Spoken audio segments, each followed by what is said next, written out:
একবার এক চাষির খুব টাকার প্রয়োজন হয়ে পড়ল। সে ভাবল বাড়ির গাধাটাকে বিক্রি করে সমস্যা মেটাবে। এই মনে করে চাষি ও তার ছেলে রওনা হলো হাটের পথে। সঙ্গে নিল গাধাটাকে। পথে কয়েকটি ছেলে গল্প করছিল। তারা ব্যাপারটা দেখে হেসে উঠল। বলল, কি বোকা দেয়, গাধাটাকে সঙ্গে নিয়ে হেঁটে হেঁটে চলেছে। একজন তো গাধার পিঠে চড়ে বসতে পারে।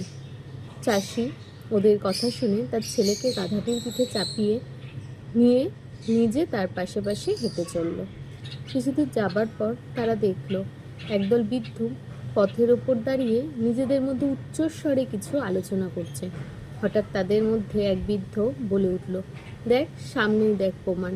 বলছিলাম না, আজকালকার ছেলেদের বাপ মায়ের প্রতি বিন্দুমাত্র ভালোবাসা নেই। এত বড় একটা শক্ত সমর্থ ছেলে কেমন গাধার পিঠে বসে আরাম করে চলেছে, আর বৃদ্ধ বাপ চলেছে হেঁটে। তারপর বৃদ্ধটি একটু এগিয়ে এসে চাষির ছেলেকে বলল, হ্যাঁ রে ছেলে, তোর কি চোখের চামড়াটুকুও নেই? বুড়ো বাপটাকে এই রোদে হাঁটিয়ে নিয়ে যাচ্ছিস, নিজে চেপেছিস গাধাটির পিঠে। বৃদ্ধের কথায় ছেলেটি দারুণ লজ্জা পেল। সে গাধার পিঠ থেকে নেমে বাবাকে তার পিঠে চাপিয়ে দিল। কিছু দূর যেতেই তারা দেখল একদল স্ত্রীলোক তাদের দিকে আসছে। তাদের মধ্যে একজন বলল, মিনসেটাকে দেখ, কেমন বেয়াক পেলে ছোট্ট ছেলেটাকে হাঁটিয়ে নিয়ে যাচ্ছে আর নিজে চেপেছে গাধার পিঠে। তাদের কথা শুনে চাষি আর ছেলেটাকে চাপিয়ে নিল গাধাটির পিঠে। কিন্তু তাদের কথা শুনে চাষি তার ছেলেকেও চাপিয়ে নিল গাধার পিঠে। কিন্তু এভাবে দুজনে গাধার পিঠে চেপে সামান্য দূরে যেতেই তাদের পথ আটকালো এক বলবান ব্যক্তি। সে বলল, এই তোমরা দাঁড়াও, তোমরা মানুষ না পিচাস?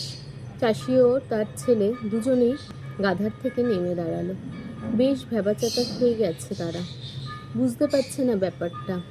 চাষি এভাবে ফ্যাল ফ্যাল করে চেয়ে রয়েছে দেখে লোকটা আবার বলল, তোমাদের মধ্যে যদি বিন্দুমাত্র মনুষ্যত্ব থাকতো, এভাবে একটা অবলা জীবের প্রতি এমন নিষ্ঠুর আচরণ করতে পারতে? কি করে তোমরা দুজনে ওঠার পিঠে চেপে বসলে? বিবেক বলে কিছু আছে তোমাদের? আমার তো মনে হয় যে পাপ তোমরা এতক্ষণ করেছো তার প্রায়শ্চিত্ত হিসাবে ওকেই তোমাদের কাঁধে করে বয়ে নিয়ে যাওয়া উচিত। চাষি আর কি করে, সে তখন গাধাটাকে দুজোরে পা দড়ি বেঁধে আর মাঝখানে লম্বালম্বি একটা বাঁশ রেখে কাঁধে করে বয়ে নিয়ে চলল। হাটে পৌঁছানোর একটু আগেই ছিল একটা খাল, যার ওপর ছিল একটা বাঁশের নড়বড়ে সাঁকো। চাষি ও তার ছেলে যখন গাধাটাকে কাঁধে নিয়ে করে সাঁকোর ওপর দিয়ে পৌঁছালো, তখন হাটের লোকজন হৈ হৈ করতে শুরু করলো। এমন অদ্ভুত ঘটনা তারা জীবনে দেখেনি। তাদের মিলিত অট্টহাস্যে এবং শোরগোলে এমন ভয়ঙ্কর আওয়াজ উঠল যে গাধাটা ভীষণ ভয় পেয়ে অসম্ভব ছটফট করতে লাগলো। এদিকে নড়বড়ে সাঁকো, হাটের লোকেদের তীব্র উল্লাস চেঁচামেচি, অপরদিকে গাধাটার প্রচণ্ড ছটফটানিতে চাষি ও ছেলে হকচকিয়ে গেল। হঠাৎ গাধাটার পায়ের বাঁধন খুলে গেল আর সে পড়ল গিয়ে খালের জলে। কিছু বুঝে ওঠার আগেই মারা গেল সেটা। চাষি খানিকক্ষণ ওইখানে চুপচাপ দাঁড়িয়ে রইল, তারপর হতাশ কণ্ঠে বলল, সকলের সব কথা শুনে চললাম, তবুও কাউকে সন্তুষ্ট করতে পারলাম না। মধ্যে দিয়ে আমার গাধাটাকে হারালাম।